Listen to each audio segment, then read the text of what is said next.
Is it pantomime? Is it psychodrama? What was billed as Theresa May's Bring Your Own Noose killing zone ended last night only as killingly funny farce, with her MPs desk-banging faux-loyal love to the leader they loathe. It failed to convince the journos outside the door of their 1922 committee meeting. But on the Prime Minister goes, her one great strength, stickability, stuck between impossible Brexit options, safe as long as she moves in no direction and settles nothing. Her great good luck is the factions and groupuscules gathered round the extraordinarily long list of improbable contenders for her job. Each prefers to prop her up than see any rival succeed. The internal insanities and inanities of the Conservatives would usually be a delight to the party's opponents, except that they have led the country to this death-defying precipice. Their infantile dispute about how many extra months we might be in transition before, if ever, signing a final Brexit deal, and their mind-blowing obsession with a backstop keeping the UK in the customs union until the deal is done, has reduced apparently grown men and women to gibbering idiocy in one TV interview after another. As for May's claim that her deal is 95% done, most of her MPs think that's like claiming she's cooked a dish that is 95% not poison. Or as Labour Shadow Minister Peter Dowd said, the owners of the Titanic claiming 95% of the trip went well. What we learned, again, from this latest Kill Her, No Don't cliffhanger, Episode 4, Series 3, is that the headbangers don't have the votes for the clean break, no deal they want. They may or may not get together 48 no-confidence letters, but it will only expose their weakness when they can't assemble even the 100 it might take to embarrass her into standing down.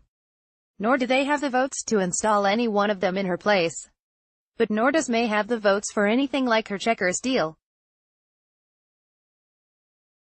She seems to be sliding towards a temporary customs union inside a never-ending transition, but whenever anyone challenges her, she retreats again. She wouldn't get the votes for that, because it alarms Remainers as much as Leavers to be left in limbo, where businesses and valuable EU employees would face such permanent uncertainty they would give up on us and join the exodus.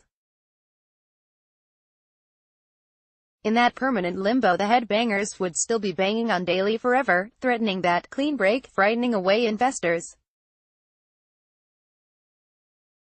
Michael Gove has already said that's what he intends: get us over the exit line on soft terms, and then go hard. Theresa May, MPs must hold their nerve through Brexit negotiations. Video, just get it done. That's probably the strongest public sentiment. But what is it? The meaning of the clean break threat needs to be spelled out over and over again. Crash out on World Trade Organization rules and you have to treat every country the same, except those you have trade deals with. That means imposing customs and tariffs on all or none, including the EU, including Ireland. The extremists' plan would be for no tariffs on anyone, total free trade, the Patrick Minford, Jacob Rees-Mogg, Liam Fox dream. They say never mind if it kills all our agriculture and manufacturing overnight, those are minnows anyway. Just import the cheapest from everywhere, regardless of quality, regulations, jobs or safety. Every time you hear Rees-Mogg say, it's simple, just trade on WTO rules, that's what they mean. They are revolutionaries, not conservatives. Whenever people call John McDonnell and Jeremy Corbyn dangerous Marxists, absolutely nothing they think, plan or indeed have ever thought or planned in their more extreme days compares to the wilder shores of these Brexiteers. What's more, these Brextremists stand as polar opposites to most Brexit voters who wanted to regain a stronger sense of national identity, control, protection for our industries and farming. That's why the hard Brexiteers won't win, and why Parliament will never allow a no deal. May lives to die another day, mainly because one look at the alternatives sends her MPs scuttling back to her. The hell she inhabits is of her own making, giving far too much rein to the Brexiteers with her original red lines. They never had a bite to match their bark. This time, finally, has she seen through their sham, called their bluff and seen them off. Meanwhile, her zombie government drags on, doing nothing else. A thin no-change budget on Monday will come with a few decorations to distract from Brexit, but a third of Treasury staff are consumed by Brexit work, and it is seeking to recruit more.